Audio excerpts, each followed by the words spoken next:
Powerco 5G, best design, best AI. Think Techno, think Purvika.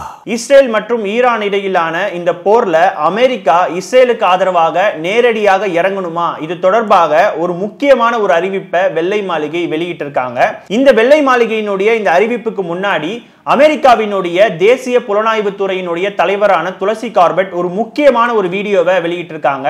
அந்த வீடியோவானது ட்ரம்புக்கும் சரி வெள்ளை மாளிகைக்கும் மிகப்பெரிய அளவுக்கான ஒரு அதிர்ச்சியை ஏற்படுத்தியிருக்கு. இது மட்டும் இல்லாம துளசி கார்பெட் கடந்த மார்ச் மாதத்துல ட்ரம்புக்கு கொடுத்த ஒரு முக்கியமான ஒரு டாக்குமெண்ட்ல ஈரானினுடைய இந்த அணு ஆயுதம் தொடர்பாக ஒரு முக்கியமான விஷயத்தை அவங்க குறிப்பிட்டிருக்காங்க. இதனாலேயே பாத்தீங்கன்னா அமெரிக்காவினுடைய குறிப்பாக ட்ரம்ப் நிர்வாகத்துல இந்த முடிவு எடுக்கிறதுக்கு இரண்டு அணிகளாக பிரிஞ்சிருக்காங்க.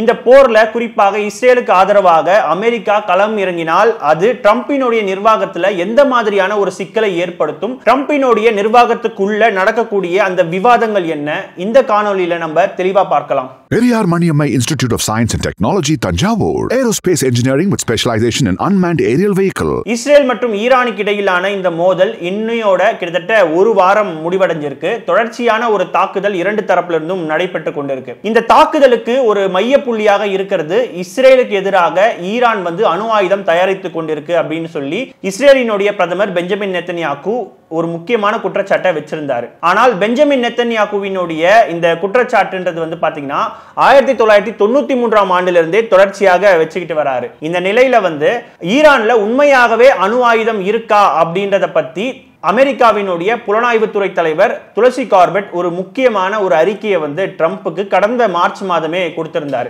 அந்த மார்ச் மாதத்துல அவர் குறிப்பிட்ட விஷயம் என்னன்னா, ஈரான்ல உண்மையாகவே அணு ஆயுதம் தயாரிக்கிறதுக்கான எந்த விதமான ஒரு தடயமும் இல்லை அப்படின்னு சொல்லிட்டு அந்த அறிக்கையில அவங்க குறிப்பிட்டிருந்தாங்க. ஆனால் இந்த அறிக்கையானது பாத்தீங்கன்னா அமெரிக்காவினுடைய அதிபர் டொனால்ட் ட்ரம்ப் மிகப்பெரிய அளவுக்கு மறுப்பு தெரிவிச்சிட்டு வர்றார். இது மட்டும் இல்லாம போற இடத்துல எல்லாமே ஈரான் அணு ஆயுதத்தை தயாரிக்கிறாங்க, எப்படியாவது எங்களுடைய நிபந்தனைக்கு ஈரான் அடிபடிஞ்சே தீரணும் அப்படின்னு சொல்லி ட்ரம்ப் எல்லா இடத்துலயும் பதிவு பண்ணிட்டு வர்றாரு. இந்த நிலையில தான் அமெரிக்காவினுடைய தேசிய புலனாய்வு துறையினுடைய தலைவர் துளசி கார்பெட் ஜூன் 10ஆம் தேதிக்கு முன்னாடி ஜப்பானினுடைய ஹிரோஷிமா நகரத்துக்கு போயிருந்தாங்க.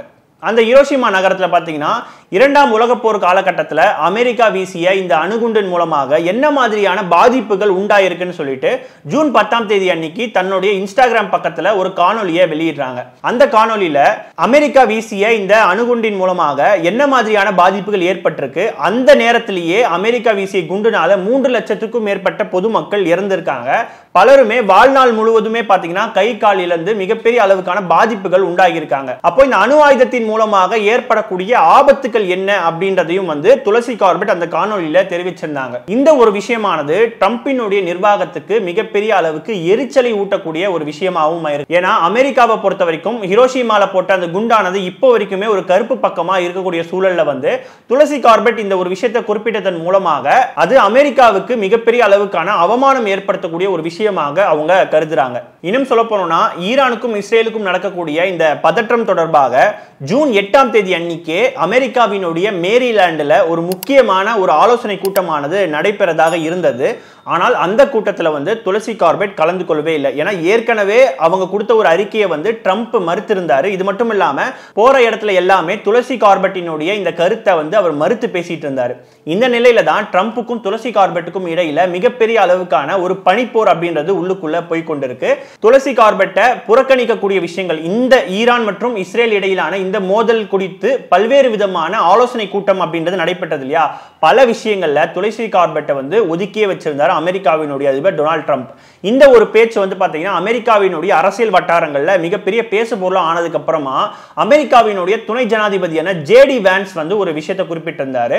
துளசி கார்பெட் மிக தைரியமான ஒரு பெண்மணி, தேசத்தினுடைய நலன் குறிப்பாக வெளிநாட்டிலிருந்து வரக்கூடிய ஆபத்து தடுக்கிறதுக்கு அவங்களுடைய பங்களிப்பானது மிகவும் முக்கியமானது அப்படின்றதையும் அந்த இடத்துல குறிப்பிட்டிருந்தாரு. அப்போ ஜேடி வான்ஸினுடைய இந்த கருத்தின் மூலமாக துளசி கார்பெட்டுக்கும் ட்ரம்புக்கும் இடையிலான அந்த மோதல் போக்கு இருக்கு அப்படின்றது ரொம்பவே உறுதியா இருக்கு. இந்த ஈரான் மற்றும் இஸ்ரேல் இடையிலான இந்த மோதல்லையே பாத்தீங்கன்னா துளசி கார்பெட் மறைமுகமாக சில நடவடிக்கைகளை ஈடுபடுறாங்க பேச்சுவார்த்தையின் மூலமாக. ஏன்னா ட்ரம்பை பொறுத்த வரைக்கும் அவர் வேற ஒரு ஐடியாவை வச்சிருக்காரு. ஆனா இந்த விஷயத்தை எப்படியாவது சுமூகமா தீர்வு காணணும்னு சொல்லிட்டு மூன்றாம் நபர் மூலமாக ஐரோப்பிய நாடுகள்ல வந்து மிகப்பெரிய அளவுக்கான ஒரு காய்களை வந்து துளசி கார்பெட் நடத்திக்கிட்டு வராங்க. இதுவும் ட்ரம்புக்கு மிகப்பெரிய அளவுக்கான ஒரு எரிச்சல் ஊட்டக்கூடிய ஒரு விஷயமாகவும் இருக்கு.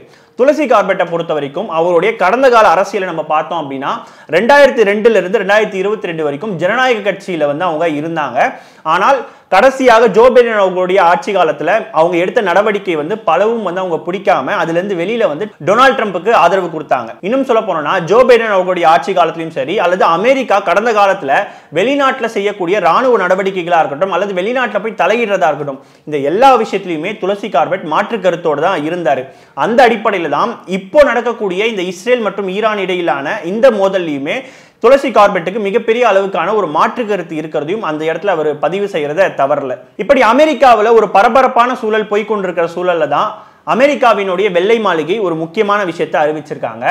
இஸ்ரேல் மற்றும் ஈரான் இடையிலான இந்த போர்ல நேரடியாக கலந்து கொள்வது தொடர்பாக அமெரிக்கா இன்னும் 2 வாரங்கள்ல வந்து முடிவெடுக்க போறாங்க. ட்ரம்பும் இது தொடர்பான ஆலோசனையில வந்து ஈடுபட்டு இருக்காருன்னு சொல்லிட்டு வெள்ளை மாளிகையினுடைய பத்திரிகை செயலாளர் வந்து சொல்லியிருந்தாங்க.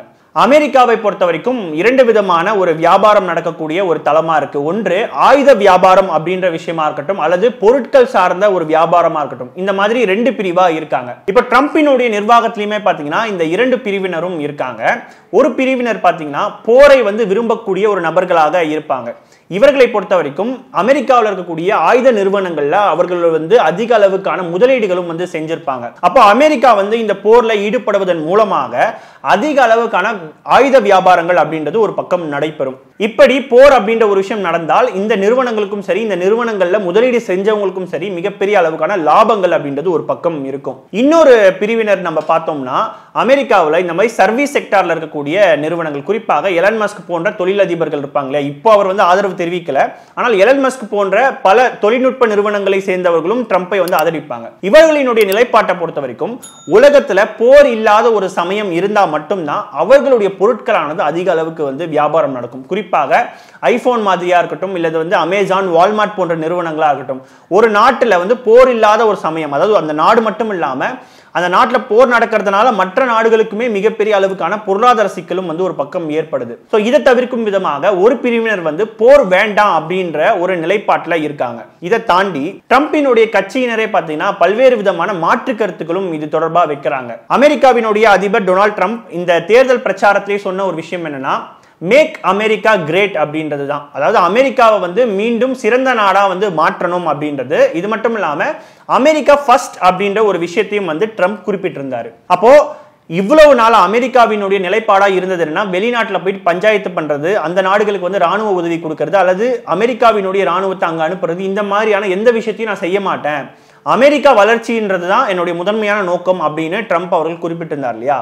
சோ ட்ரம்பினுடைய இந்த நடவடிக்கை ஒருவேளை இஸ்ரேலுக்கு ஆதரவாக அந்த ராணுவத்தை, அதாவது அமெரிக்காவினுடைய ராணுவத்தை அமிச்சா இது ட்ரம்ப் அறிவிச்சதுக்கே மிகவும் மாற்று கருத்தான ஒரு விஷயமாக இருக்கும் அப்படின்றது தான் ட்ரம்பினுடைய ஆதரவாளர்கள் தெரிவிக்கக்கூடிய ஒரு முக்கியமான கருத்தா இருக்கு. இந்த நிலையில தான் ஒரு பக்கம் ட்ரம்புக்கும் துளசி கார்பெட்டுக்கும் இடையிலான இந்த மோதல் ஒரு பக்கம், இஸ்ரேல் மற்றும் ஈரான் இடையிலான இந்த மோதல்ல அமெரிக்கா கலந்து கொள்ளணுமா வேண்டாமா அப்படின்றது இன்னும் 2 வாரத்துக்குள்ள முடிவெடுக்கப்படும் அப்படின்றது தான் தற்பொழுதைய சூழலாக இருக்கு. இஸ்ரேல் மற்றும் ஈரான் இடையிலான இந்த ஒரு போர்ல அமெரிக்கா பங்கெடுக்குமா?